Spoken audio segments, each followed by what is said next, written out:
Good morning, everyone. Thank you again for joining us this morning. Let me turn my reminder off so it doesn't keep going. I apologize for that. Okay. Good morning again. Thank you for joining us this morning. We have an amazing speaker here for you today. I'm Brooke Thomas. I'm your CME specialist with Community Hospital. Today we have Gwen Jansen. She is a phenomenal woman with lots of information to share with us, presenting to us on optimizing your neurodivergent brain. A few housekeeping items before we start. If you have any questions for Gwen, please add those to the chat. We will answer those throughout the presentation, as well as there will be time at the end of the presentation. There are no disclosures by Gwen. Community Hospital designates this program for a maximum of 1 AOA Category 1A credits and will report CME and specialty credits commensurate with the extent of the physician's participation in this activity. Community Hospital also designates this live activity for a maximum of 1 AMA PRA Category 1 credits. Again, physicians should claim only the credit commensurate with the extent of their participation in the activity. Gwen is a nurse and a leader with over 17 years of experience in healthcare, both at the bedside and in leadership. She was diagnosed with ADHD and autism in her early 30s and has made it her mission to help other neurodivergent individuals and professionals succeed by understanding how their brains function and discovering what they need to be at their best at work and in life. Gwen is the author of ADHD, How to Go from Powerless Professional to Powerhouse Leader, and the founder of the END Institute for Excellence in Neurodiversity to provide support and reputable resources for neurodivergent people around the globe. Okay, Gwen, the floor is yours. Thank you so much, Brooke. I really appreciate the introduction. And I want to thank everyone that was able to take time out of your schedule to join us this morning. It is my distinct pleasure to be rejoining the Community Hospital Grand Rounds team to be able to extend our neurodivergent conversations. So the last session I was able to present on at Grand Rounds really focused on how we as providers and healthcare professionals can make sure that we are providing the best, most comprehensive care for our neurodivergent patients. And this time we're going to shift into talking about how we as healthcare professionals can optimize our own neurodivergent brains and how we can be successful in our professional lives.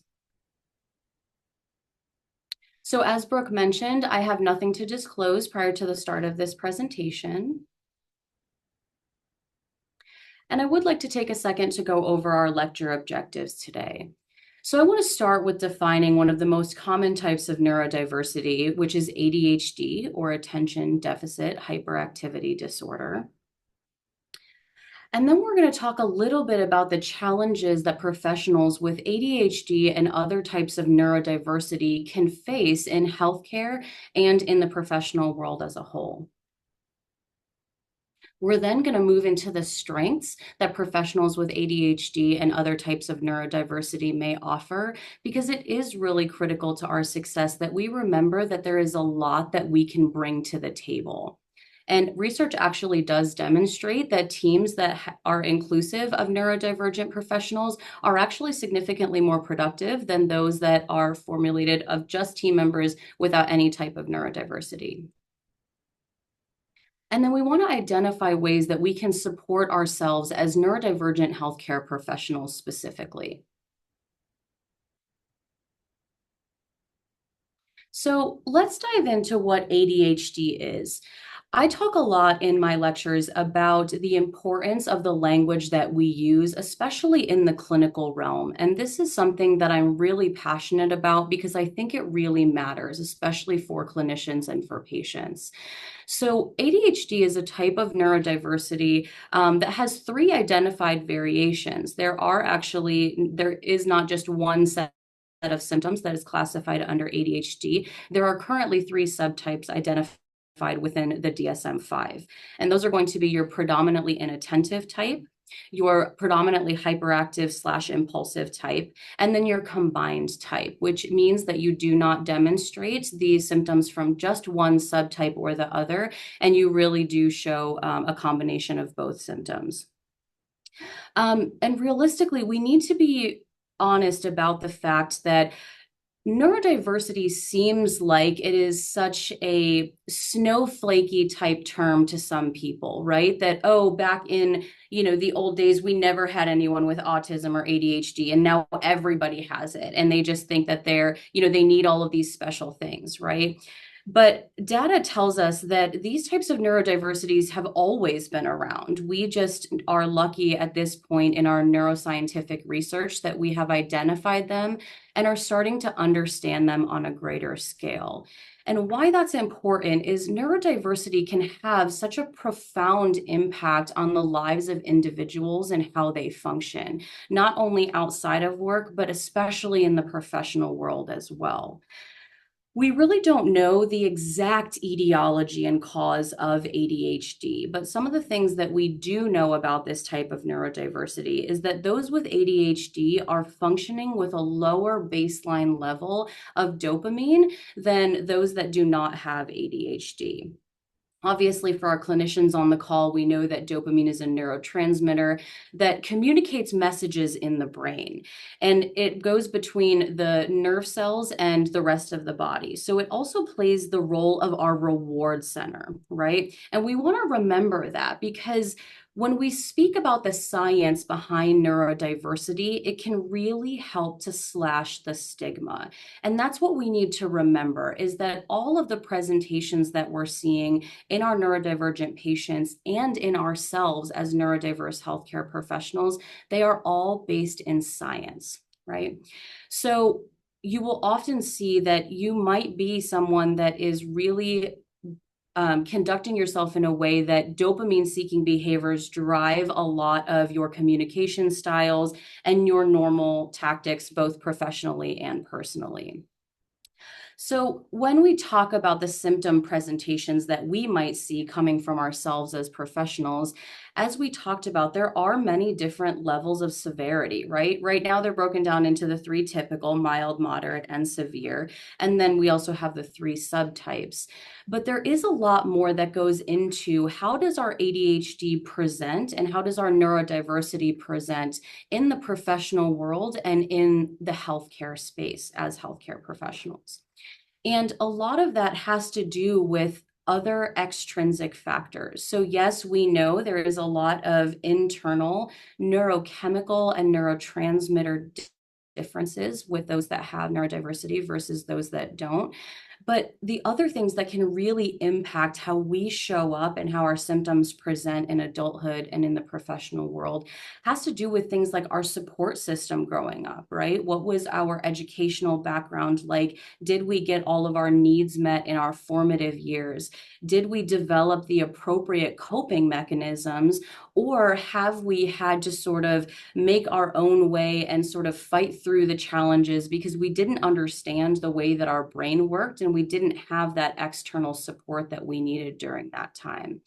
It's not probably not surprising to many of you as clinicians that rates of addiction are significantly higher, almost by 300% in those with ADHD than the neurotypical counterparts in the research.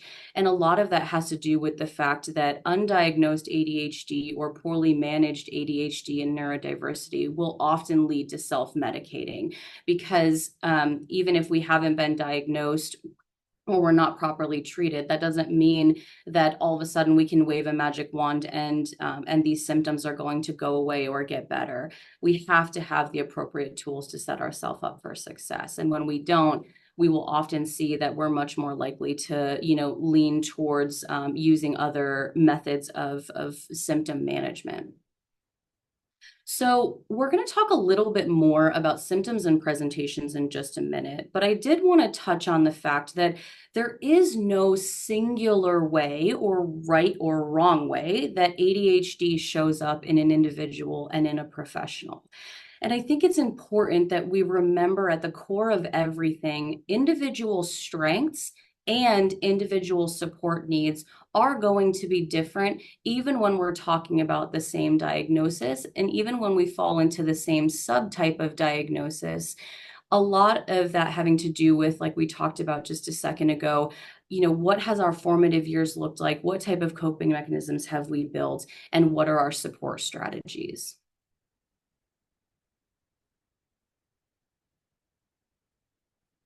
So now that we know a little bit more about the scientific background of ADHD and other types of neurodiversity, why might it be hard to find the right fit at work, right? So research tells us that professionals with ADHD have higher instances of feeling like failures, right? And there is a neurochemical basis for that. There's this overwhelming sense of having to work 10 times harder just to achieve half as much. And there can be this pervasive feeling of never getting anything right despite our best efforts, right? We're constantly being corrected and we're trying our best to meet the expectations that are set for us. But it can feel like we are still falling short of the external expectations. And making our way through the professional world as ADHD and other neurodiversity present professionals really can seem like nothing but an uphill battle. And sometimes it just makes you want to throw in the towel, right? You can be like, why am I even doing this? It doesn't seem like I'm ever going to fit in a traditional professional environment.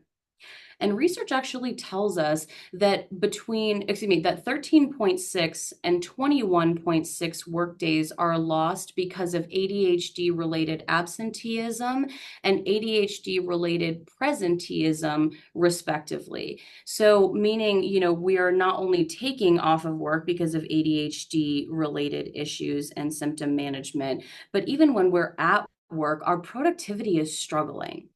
And we often wonder, why might that be? Because Gwen, at the beginning of the presentation, you said that teams that have neurodivergent team members are more productive, right, than teams that don't.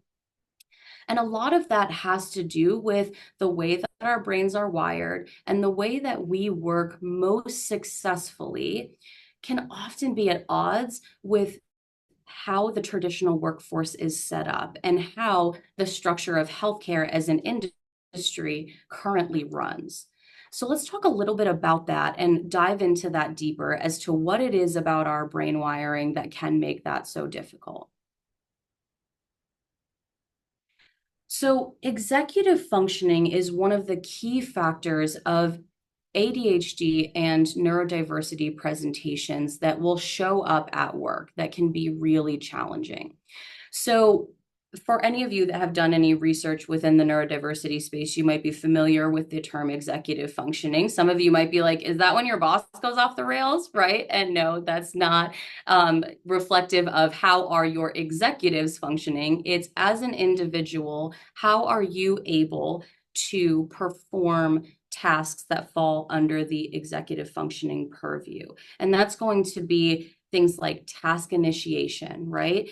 If my brain tells me that I need to do something, am I able to just stand up and start doing it, right? Like for neurotypical people or people that don't have any type of neurodiversity, task initiation seems like a really simple concept, right? You know you need to do the thing, just get up and do the thing, right?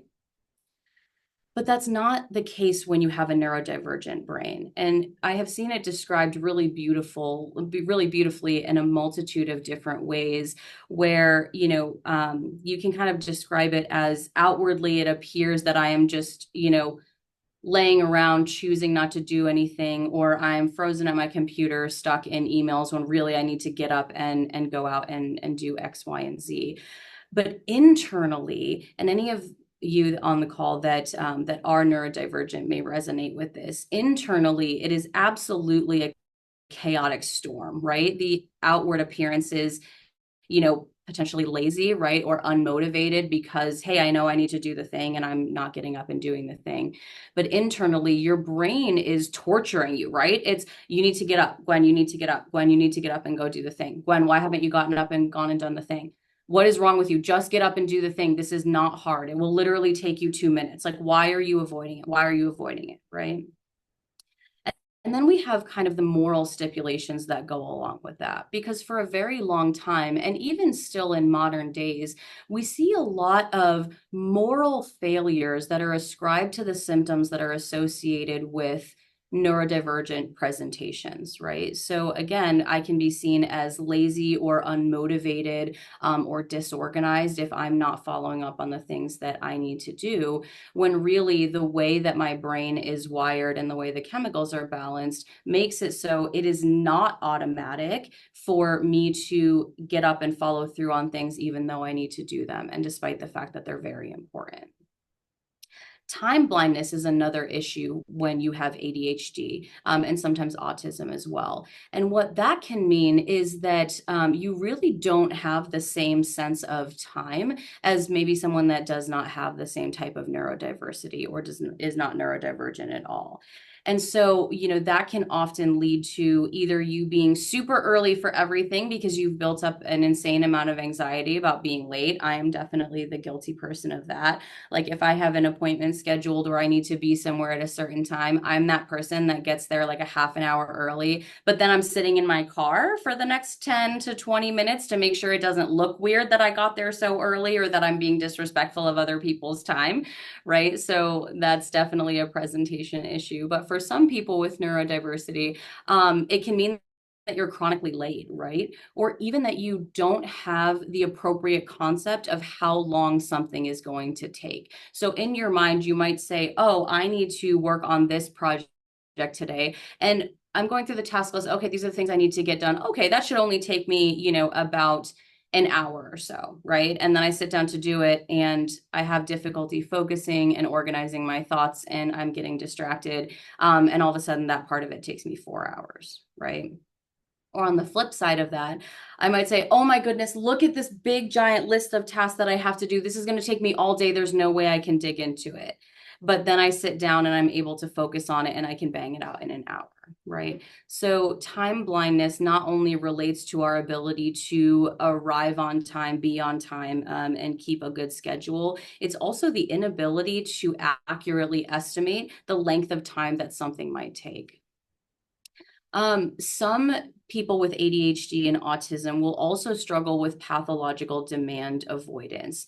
And that sounds like a really bratty term, right? Like, oh, you're just throwing a hissy fit, like, you're throwing a tantrum, don't be a child, grow up. If you're asked to do something, you should do it.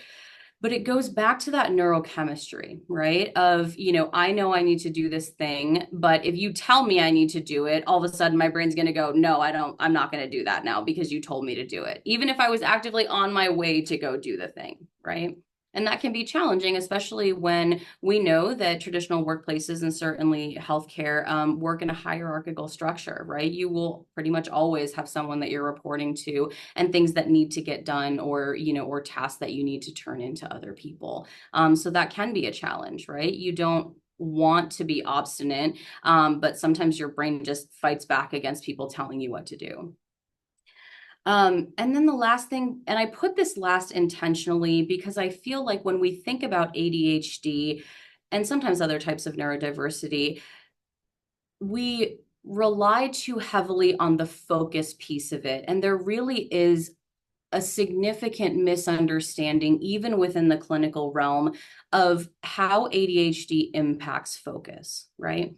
Because, and I do think it's very poorly named, and my plug, I hope eventually we will change the clinical terminology for it. But ADHD is not a lack of attention, it is a difficulty in being able to determine where you will focus your attention, right? And so anyone with ADHD or other types of neurodiversity will probably tell you, and we'll get into this a little bit deeper when we talk about the strengths of neurodiversity, because I promise those are coming, and that's going to be very exciting because it talks about how great we are. But, it's not a matter of, hey, like, everybody always jokes like, oh, squirrel or oh, something shiny, right? And it's so much deeper than that because we do have times where we can get into hyper focus modes that allow us to accomplish a significant amount in really what seems like completely unrealistic timeframes. And so we want to remember that It's not that we can't focus, it's that there's often too many stimuli that our brain is responding to all at once, right? So it's easier for other people to maybe filter out some of the other external distractions that so that their brain is not using energy on paying attention to those things, right? If you sit in a coffee shop, and you are not neurodivergent, you might not hear all of the conversations going on around you and the, steamer for that latte going or the espresso brewing and, and the drive-through mic going and all of those things while you're having a conversation with your friend across the table. But if you're neurodivergent, it can be extremely challenging to filter all of that out because your brain is not able to focus on just one thing at a time. And so you are hearing and seeing and experiencing and honestly taking in a lot of those external stimuli that other people are able to filter out much more easily.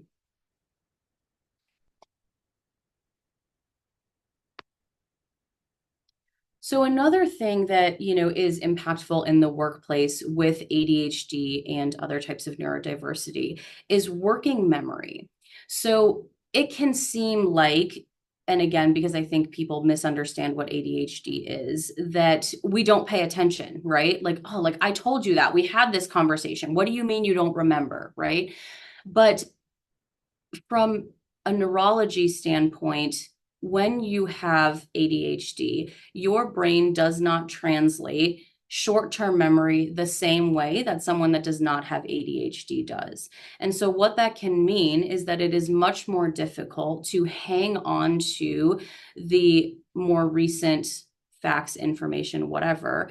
And even our longer term memory, it can be challenging to pull those things back out of the filing cabinet, right? So if we think of our memory like that, right, that we receive a bit of information, like we take note of it and then we file it away. And realistically, we should be able to just go through all of our filing cabinets in our brain, pull it back out when we need it, right?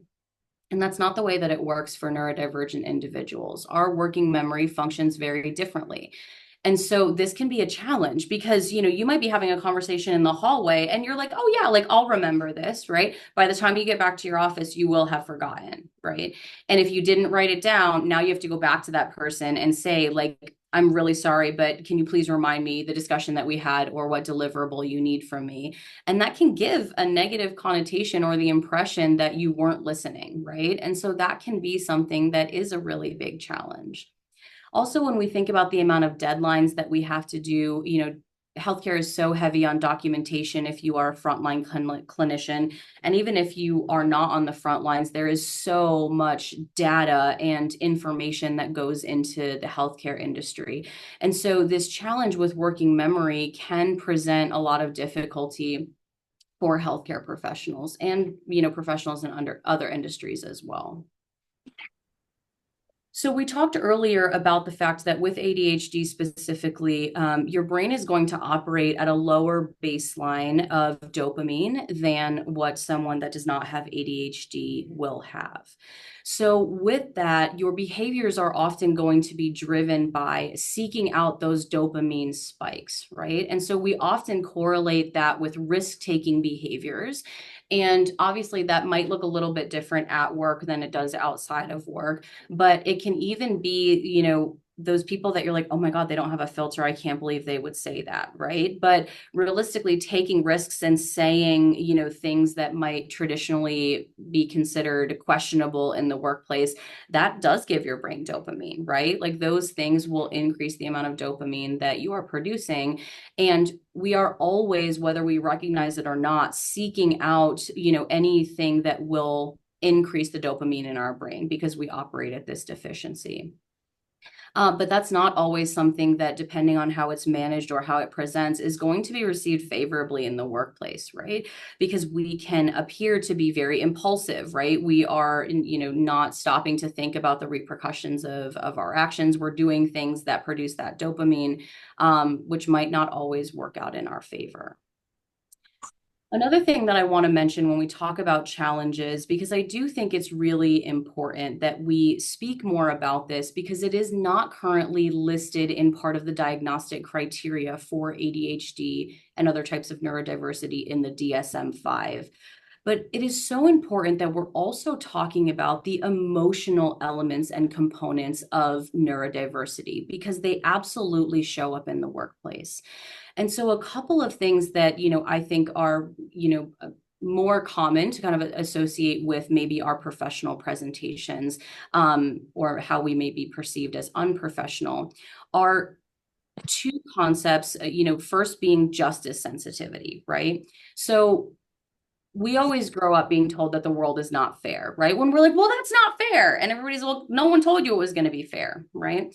That concept works very differently in a neurodivergent brain. It is not easy for us to understand when things are not equivocal, right? Or why they don't make sense from that equality standpoint. So, people like just let it go, right? If it's like, well, wait, why did that person get away with saying or doing X, Y, and Z? But when I did it or said it, like I got in trouble or that was unacceptable, right? And people are like, oh, well, that's just, that's how it is, right? Maybe he's the CEO and you're not. And so he gets to, do and say whatever he wants. Or maybe she's a really important doctor, that brings in a lot of business. And so, the standards are different.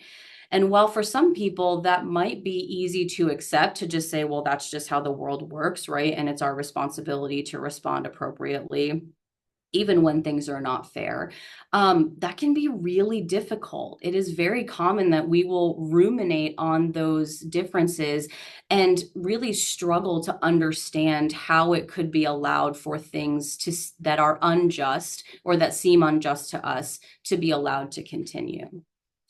The other concept that I want to talk about is rejection sensitivity dysphoria, or you'll hear it called RSD. And that can be something that is one of the most mentally and emotionally impacting elements of neurodiversity for us and, for other professionals. And rejection sensitivity dysphoria means that for someone that is neurodivergent, we respond in far more significant ways to both actual rejection or perceived rejection than someone who is not neurodivergent might, right? So say you spend a lot of time putting a presentation together or putting a lot of data together and you go and you present it and you get shot down, right? Or people have negative comments about it or they're not really receptive to it. That's something that feels a lot different for a neurodivergent individual than for someone that is not neurodivergent. And I want to emphasize that this is not just moments of actual rejection, but like I mentioned, this can be perceived rejection as well. So we may feel like someone said or did something that might indicate that they're not supportive of us, or or they don't agree with it, or they don't think the work that we've done is valuable. Even those perceived rejections can really send a neurodivergent person into a spiral that can be very difficult to come back from.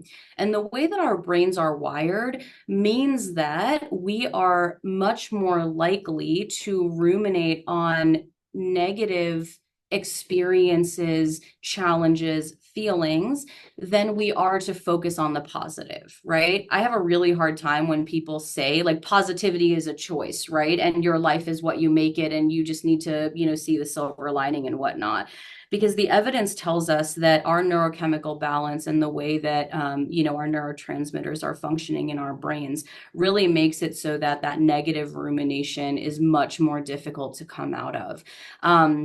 So I just wanted to focus on those emotional elements as well, because they do absolutely impact how we show up at work. And it's not something that we talk about very often in the clinical and diagnostic setting, but it is really crucial to understand those elements because it can help you understand the why behind your responses or reactions or behavioral tendencies in the workplace.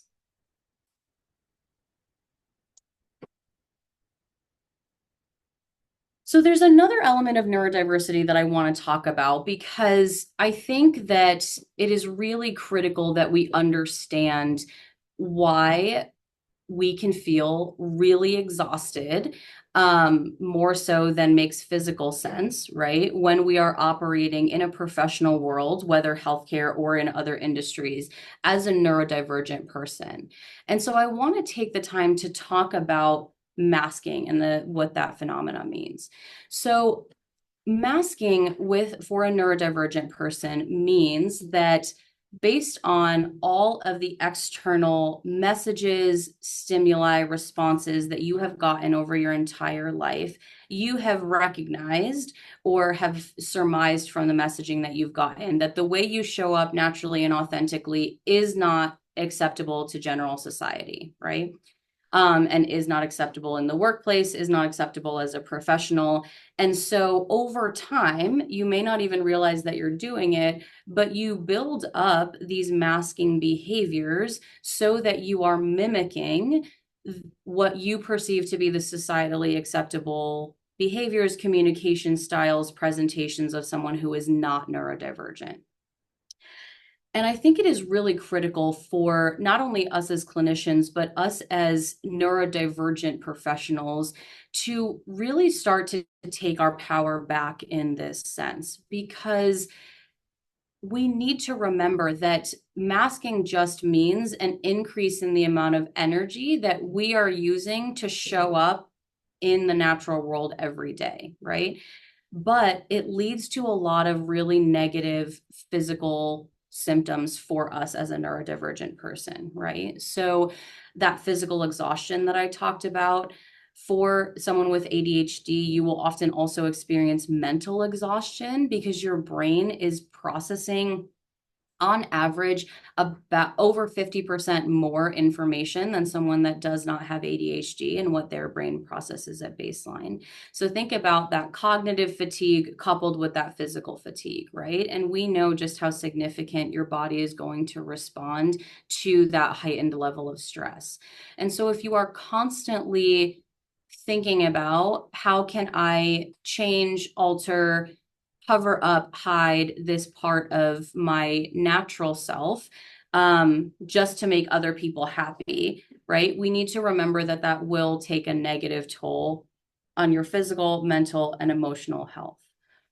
And so I talk a lot about masking when I talk to clinicians and to neurodivergent professionals, because I think it's important that we do the work to unmask in ways that make sense and that are supportive of our needs. And so what does that look like, right? I've had a lot of people ask me, like, hey, you talk about unmasking, but like, how do I do that? And that can be a really big challenge. If you're not familiar with this concept, if you are someone who was late diagnosed or still don't know a whole lot about neurodiversity, it may seem like a really big hill to climb to say, what is natural to me and what are the behaviors and communication styles that I have only developed as a way to try and fit into this mold that I believe is what is expected of me, right? And so it's important that we are really reflective and introspective when we think about how we can unmask intentionally and in meaningful ways. Because yes, we do have challenges, but we have so many strengths. And when we spend so much time and energy trying to make ourselves something different, right, than how we show up authentically, it really can dull and take away all of the power that those strengths have, right? Because they're no longer front and center. We are no longer showcasing them because we are making such a significant effort to be like everyone else or to show up in professional ways that don't align with how you present naturally as someone that is neurodivergent. And I want to clarify here that, when I say we spend so much time and energy trying to be other people or trying to hide and mold and all of that. I don't mean that we shouldn't be working on ourselves to always be the best that we can be, right? That's why we're all here today, is to talk about how can I set myself up for success as someone that is neurodivergent. And I think development is something that as personal, as professionals and in our personal lives, we always need to be focusing on. And so unmasking does not mean unleashing every behavior or tendency or thought that you have all at once without any consideration for other people, right? What it means is not having to hide the parts of yourself that you think people are not going to accept, even though it's part of the strengths that you bring, despite the fact that it might just be a little bit different than someone else shows up or how they operate and behave. So I would really encourage all of you and challenge you to spend that time in reflection and introspection to sort of start to tease out, right? Like, what are the behaviors that are natural to me? How do I show up authentically versus what are things that I only do or take on these behaviors because it's what I think is expected. So like Gwen, you spent the first half of this presentation talking about so many negative things. Like, my goodness, right? Like, it makes sense that you talked about the fact that you're ruminating on the negative, because my God, this has been a black cloud the whole time. Well, this is where we're going to get into the exciting part and talk about how can we be successful in healthcare, right? Because goodness, you've presented all of this stuff that talks about why it's so difficult for us to do so. And that's not to say that we can't be successful. I lead with all of that to help you understand, A, that there's science behind it, right? This is truly something that is backed by, what we understand of our neurochemistry and neurological functioning. They're not moral failings, right? You are not lazy. You are not unambitious. You are, not disorganized just for the sake of being disorganized because you don't want to put in the effort, right? None of that is true. And we can be successful in healthcare and in other professional industries. It just takes a little bit of understanding how our brain works and knowing how we can set ourselves up for success. So we talked a little bit about productivity for those with ADHD that are employed, right? When we talked about absenteeism, and also the percentage of, productivity loss related to presenteeism, but challenges with, with maintaining a consistent workflow. And realistically, the working world does present a lot of challenges for neurodivergent people. And it's estimated currently that 30 to 40% of people with some type of neurodiversity are unemployed. And so, how can we change the game? How can we make it so that not only are we setting ourselves up for success, but we are making sure that we are helping to set the stage for other neurodivergent professionals in the future to be more successful, whether it be in traditional workplaces, in healthcare, or in other avenues. Because evidence tells us that we as people with ADHD are 300% more likely to pursue an entrepreneurial endeavor, right? And when you think about the challenges that we've talked about, and when you reflect on what we know about the professional world and healthcare as an industry, it might not surprise you that, people that feel like they never fit in are going to strike out on their own and try and find something that, they can be their own boss, or that, they're the ones dictating how they work, when they work, because that's how we can be successful. But it doesn't mean that you are only going to be successful as an entrepreneur, or that you can't find success in traditional workplaces and in the healthcare industry. So let's shift into talking about our strengths as a neurodivergent person. So we talked about brain wiring, right? And how that is different for someone with ADHD or other neurodiversity compared to someone that does not have an identified neurodiversity. And that brain wiring can lead to a lot of really beautiful things. So people with ADHD and neurodiversity are much more creative in their thinking. And I want to clarify, because we often associate creativity with being artistic, right? Like, we think about, like, oh, like, you're creative in how you did that painting, or how you built this or that. But it's not just about that type of creativity, right? We are parallel thinkers. And so instead of being linear thinkers, we are able to really see things from many different angles, right? And because our brains are processing that over 50% more information at baseline, we have the ability to kind of come to conclusions and identify things, often much more quickly than maybe others might be able to.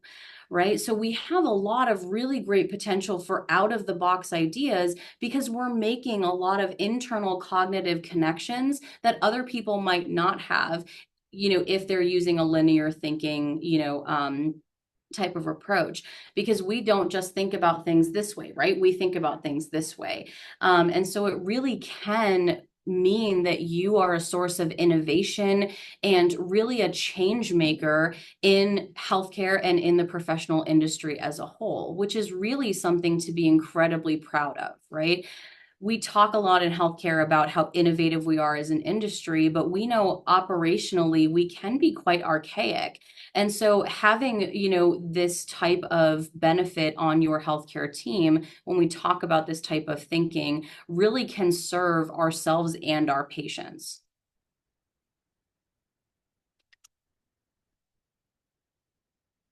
So I talked a little bit earlier about the phenomena of hyperfocus in people with neurodiversity. And so what does that mean, right? Because for someone that is not neurodivergent, yes, absolutely, they can focus really strongly on one thing or another. But this strength is really elevated in neurodivergent professionals. And our ability to hone in on areas of interest and really things that we are dialed into can mean that we are able to accomplish a week's worth of work in a day or less sometimes, right? Because we are just in the zone. So when you think about what does hyper focus mean and what can that look like, a lot of people that I've talked to, we trade stories about how, you get into hyper focus mode and all of a sudden you look up at the clock and you realize you haven't peed or had anything to drink in the last 10 hours, right? And you didn't even realize that 10 hours had gone by because you are just so fixated on whatever it is that you're working on.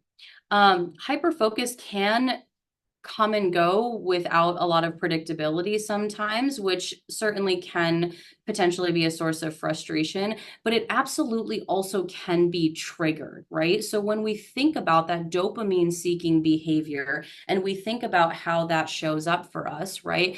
If we are able to put our energy into things that are interesting to us, that are, that really get our brain going, and that we enjoy doing, that hyper focus can be triggered by those things. And we can really get a lot done in a short amount of time. And so, with that, one of the strategies for success is whenever we have the ability to do so, it's a really great idea to try and outsource the less desirable tasks, right? Things that you might not enjoy doing, right? You get no dopamine from, or you're just like, honestly, I'm not good at this and I don't want to do it, right? That can be when we go back to that task initiation piece. Task initiation struggles are not only associated with things we don't want to do. They absolutely can be difficulties with things that we want to do as well, but it's even more profound in things that we're not getting dopamine from, right? And so do we have the ability to say, I think structuring my workload around these things is really critical. So I can take these things off of this person, right? If I'm able to, to share this load with them because they're great at that and I'm not. And it just, I'm not very efficient when I'm asked to do those things. But that ability to hyper focus is such a really strong, part of what we can bring to the table. Another thing that is a really big benefit for professionals of every industry, but definitely really a positive thing in healthcare, is our ability to read others. And people can, correlate this with being intuitive and insightful, right? But it goes much deeper than that in the fact that, we have a different level of pattern recognition, right? So that increase in ability to process more information at baseline, the ability to use our parallel parallel thinking to make connections that others might not really gives us a leg up in how we are reading other people, right? So when people, when we talk about like reading the room or understanding your audience, our ability to do that can really be heightened because of the way that our brain works. And that's a really big strength in building relationships with our coworkers, with our supervisors, in building rapport and developing trust with our patients. It is really something that is a phenomenal benefit for healthcare professionals, whether at the bedside and practicing on the front line or in other elements. It's something that we are really excellent at.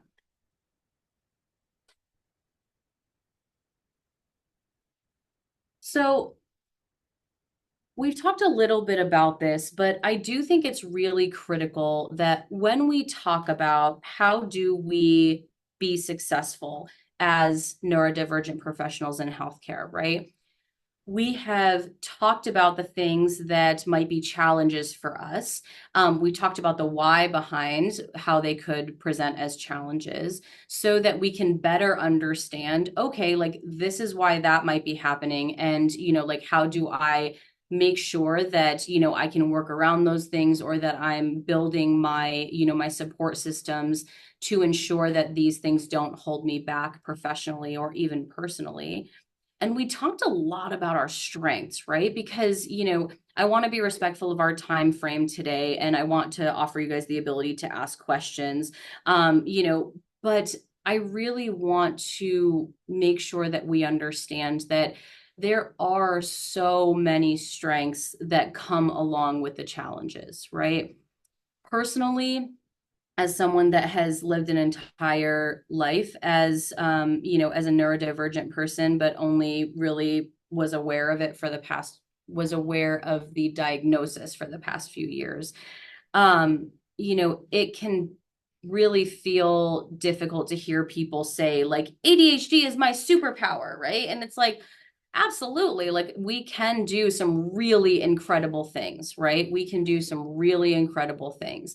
But we do a disservice to neurodivergent people, neurodivergent professionals, by not acknowledging that there are some elements of this brain wiring and neurochemistry that are very difficult for general society and the professional world to accept, right? Which is another reason why I talked about the emotional elements of how we might show up. And so I just wanted to spend these last couple of minutes just talking about how important it is that we are working to shake off the shame, right? Because we know that by the time a child with ADHD is 12 years old, they have already received over 20,000 more negative messages from external sources than their non-ADHD counterparts. And that trend continues across a lifetime.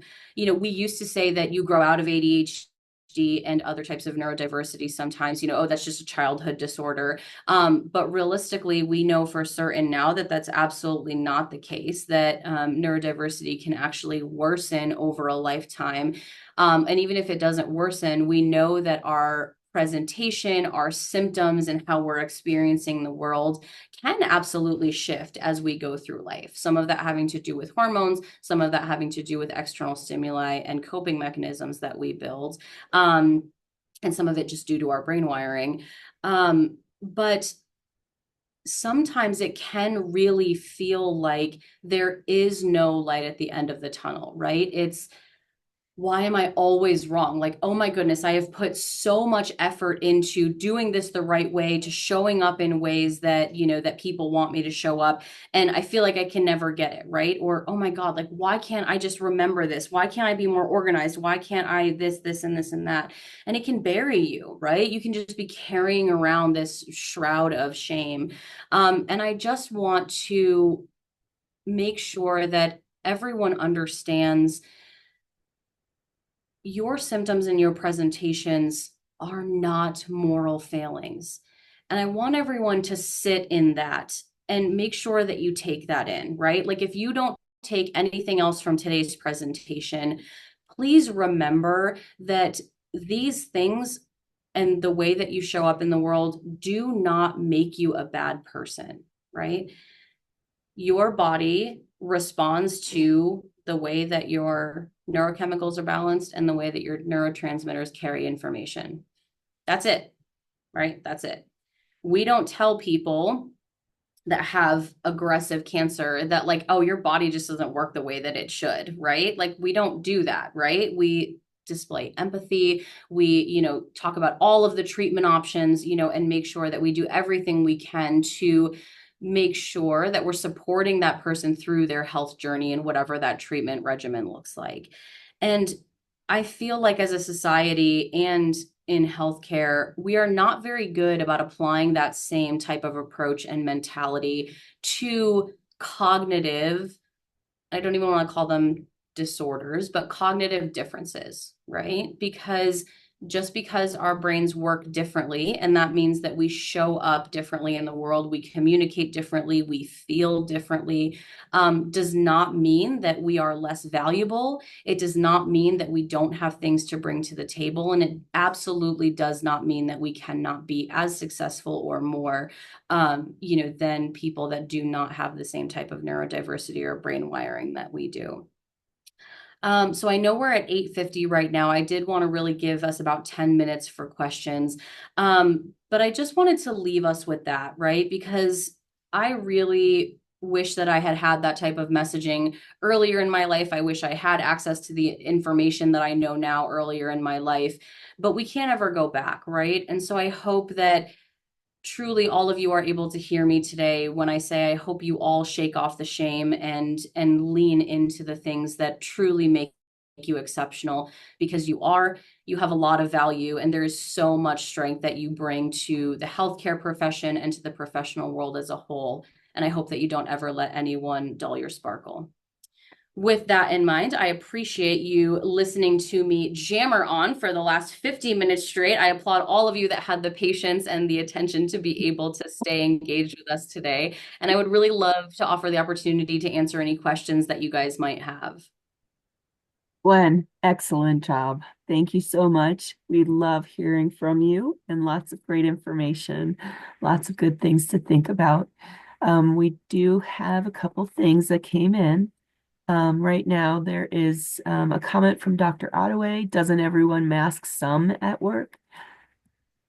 That's absolutely a great point, Dr. Ottaway. And I would say yes, right? And I think that this offers the opportunity to really clarify on that, because we know that most professional situations are going to require a little bit of masking, right? But I think the interesting thing is, in modern day industry, we have seen a lot of push towards authenticity, right? Like be your authentic self at work. Like, we want you to bring, like who you are to the table. And I think that what I have found in my personal experience is that a lot of people, when they say that, want you to be authentic until your authentic does not look like theirs, right?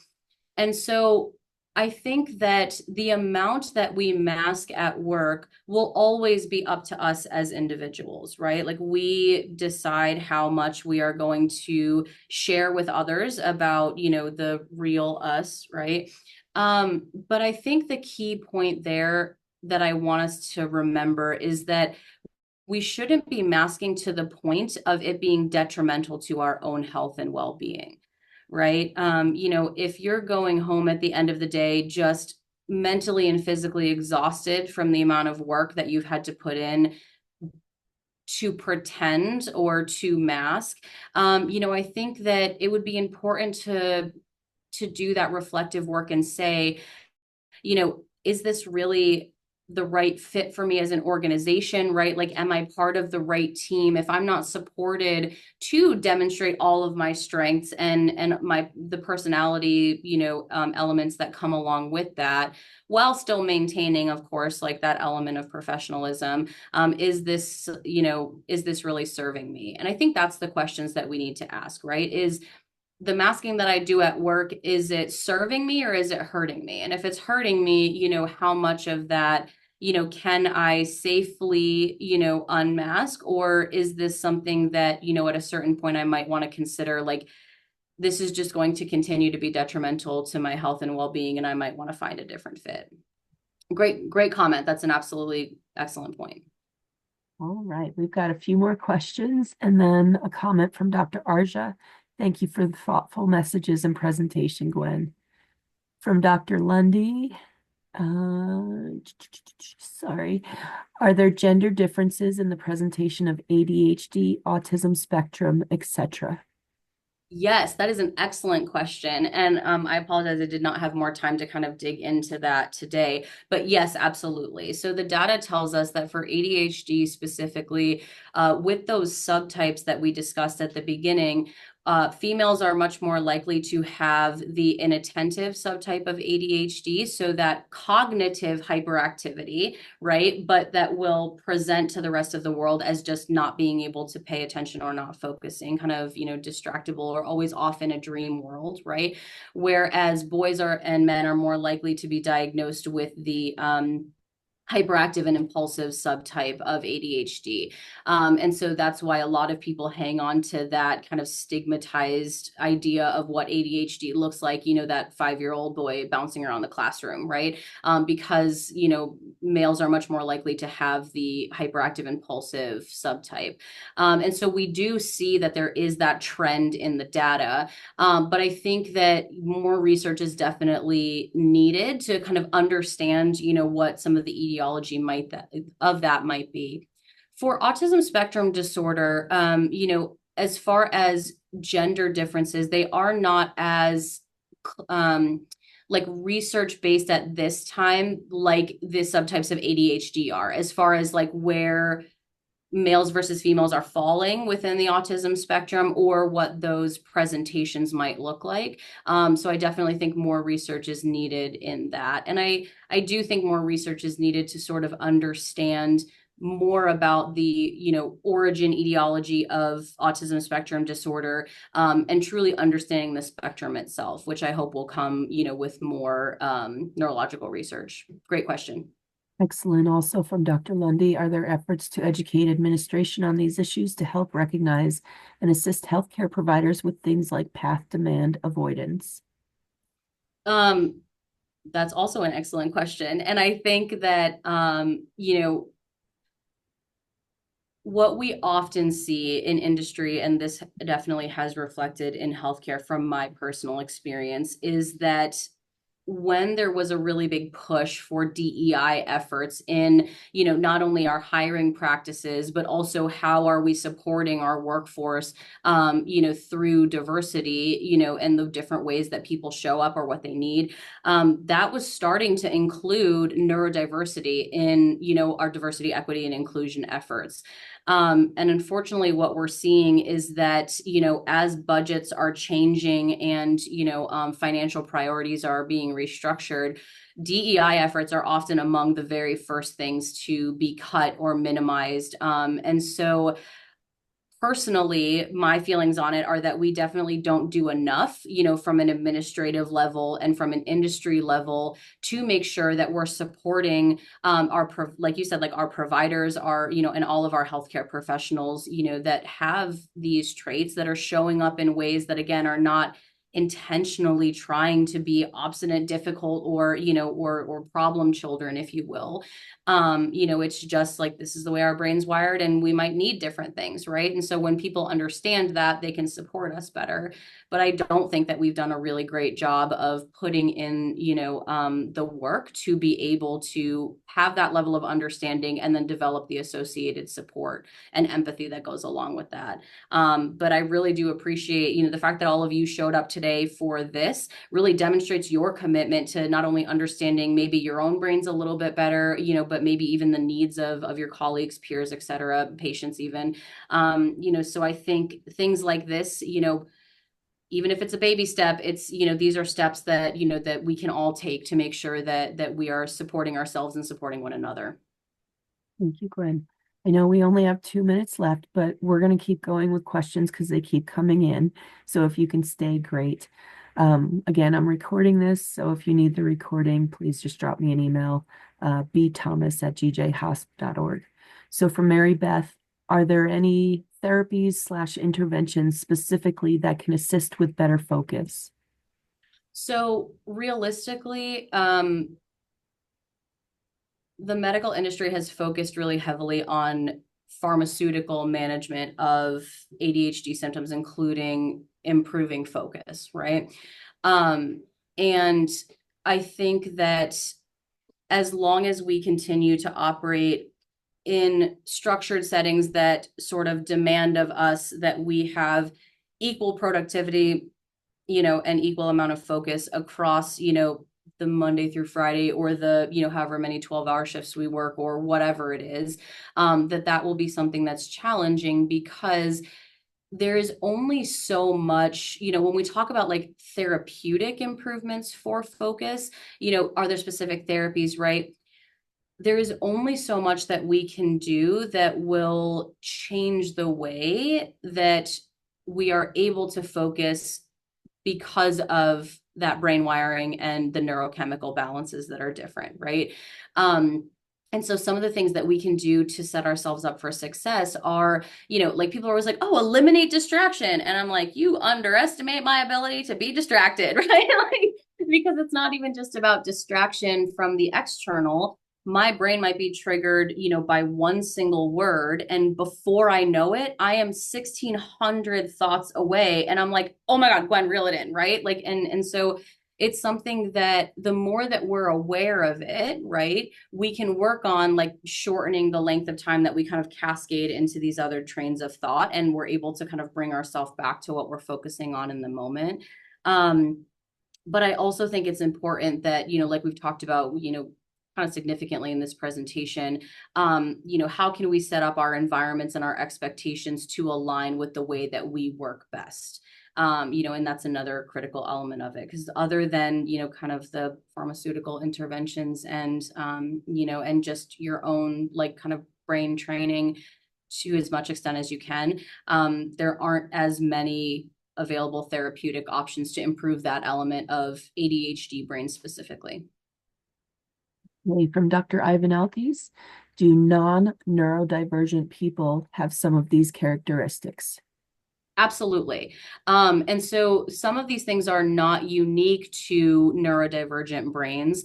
And if I'm honest, I think that the more that we do research on this, there will be no such thing as neurotypical, right? When we get to the end of it, right? I think we will absolutely find that what we consider to be a normal, neurotransmitter functioning or neurochemical balance is ultimately going to be determined that doesn't exist, right? And so these different nuances in presentations, in kind of symptoms, if you will, absolutely can show up outside of the neurodiversity space. It's really the amount of, like, how are you able to manage that, right? Because if it's a trait more so than a result of of neurochemistry and neuroconnectivity, maybe those you might be able to train a little bit differently, right? Or you might use different tactics to sort of improve your performance in those areas.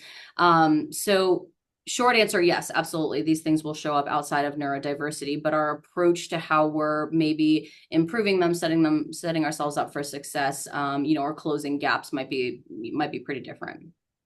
Excellent. From Mary Beth Bulger. And what are your thoughts on nootropics? And that's spelled N as in Nancy, Ootropics. Um, Forgive me, I'm not super familiar with that, so I don't want to speak on it without having done like the research in depth onto neurotropics. But maybe Mary Beth, you and I can connect after, because I'm happy to do like more research on that so we can talk a little bit further about it. I'm just not incredibly well versed at this moment to be able to answer that. Excellent. Glenn, I can get you her email address. I have it. Or thank you. We'll take care of that afterwards. Um, okay. From Terry Ahern, thanks. Great thought-provoking information. Dr. Ottaway, thank you. Very interesting. Okay. From Mary Beth, thank you. From Dr. Ivan Alkes, agree there is really no normal brain. And okay. All right, Dr. Alkes, I will send it to you as well. Okay, I think that's all of the rest of the questions. If there's anything else, please let me know. I can forward the questions on to Gwen via email and get all of that to you. Thank you again, everybody, for staying with us throughout this. Never lose that sparkle, show it off, and enjoy your Friday. Thank you so much. Have a great Thank day. you all so much. Thank you, Brooke. Thanks, everybody. Thank you.